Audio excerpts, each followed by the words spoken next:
This year marks the 20th anniversary of World Ranger Day. The event brought together a host of conservation partners, community representatives, and stakeholders.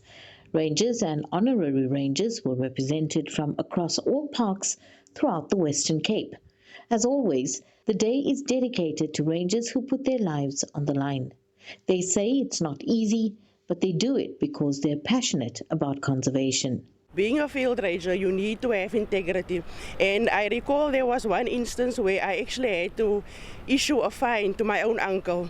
And that made me realize that when it comes to your work, you really need to stand for what is right. You really need to do the right thing, even though your supervisors don't see it.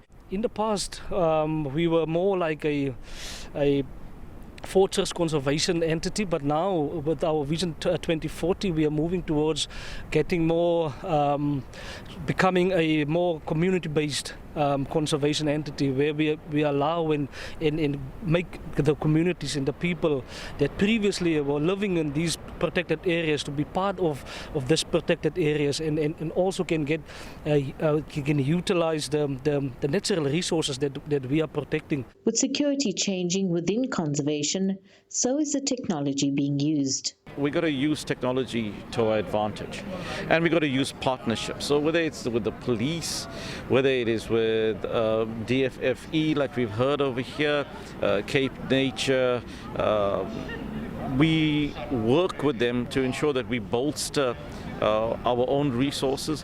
Where there's gaps within them or gaps within SANParks, we aid each other to fill in those gaps, and we learn from each other through joint operations and sharing the equipment that we have to ensure that we can best protect the area. Rangers faced a host of challenges. While they dedicate their lives to protecting fauna and flora, there's always the threat of enemy number one, poachers. What a ranger does that a lot of people don't get to see every single day, both in the terrestrial environment as well as the marine environment, is to ensure that the species that are there continue to be protected. So each day, at any given time, a ranger comes across, of course, and that's one of the challenges, the poachers who are looking to exploit, this biodiversity. Beyond commemoration, World Ranger Day is also used to educate, inspire, and encourage greater public participation in conservation, particularly amongst youth and learners. Segwi Chetty, SABC News, George in the Western Cape.